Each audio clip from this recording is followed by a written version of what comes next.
ForeignPolicy.com went through hundreds of pages of recently declassified CIA documents, and what they found was stunning.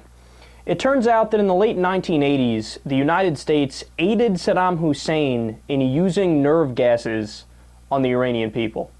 First, he used mustard gas, which makes it so that your entire body pretty much breaks out in blisters and you have trouble seeing. A lot of people go blind. It also increases your risk greatly for cancer, among many other things.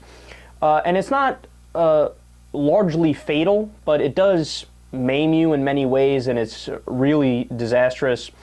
But he also used sarin gas, which does kill you. Now, interestingly enough, we already knew that the United States has sold weapons to Saddam Hussein. In fact, that infamous picture of Donald Rumsfeld shaking Saddam Hussein's hand, that's when we were selling him weapons. But we didn't know the specifics of the weapons, and we also didn't know that we kind of directly aided him when he used them. So exactly what happened is that in the Iraq-Iran war, Iran actually found out some weaknesses of the Iraqi military, and they were about to exploit those weaknesses. And what the United States did is we gave all of our intelligence on Iran. So we're doing massive intelligence gathering, and we figured out some things that the Iraqi military didn't. We basically gave them all of our intelligence, knowing that they were going to then use that to exploit it and attack with the chemical weapons, with the sarin gas and the mustard gas. Now understand, the United States has signed on to multiple international treaties, and we're subject to the Geneva Conventions, the Nuremberg tribunals, and what we did violates the law. It is 100% against the law for somebody that signed on to those treaties to aid in using nerve gas.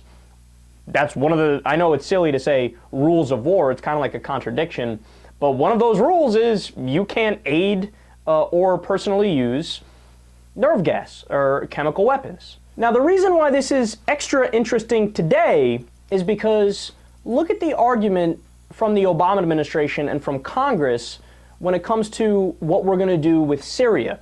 So in Syria, Bashar al-Assad just used nerve gas against the rebels, and the administration said, well, that's the red line. If he uses chemical weapons, we're going to do something. And their argument is, oh, well, nerve gas is so bad and chemical weapons are so wrong and he's violating international law and we can't stand by while that happens. But wait a second. You aided Saddam Hussein in using his nerve gas against Iran. So what are you talking about? Obviously, you don't have any moral objection to that specific kind of weapon because you pushed for that weaponry in just 1988, not that long ago. So it's got nothing to do with that. There's always ulterior motives when it comes to the United States and our foreign policy. Don't believe them when they pretend, oh, we're doing this for high-minded reasons and because we are so humanitarian and we're always on the right side.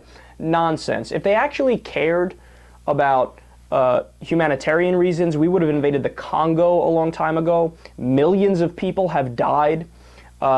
We would invade Somalia because there's warring factions and basically no government whatsoever.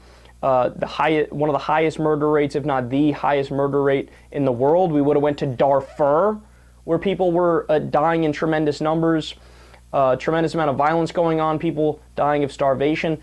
So notice how we are incredibly selective with where we choose to do humanitarian interventions.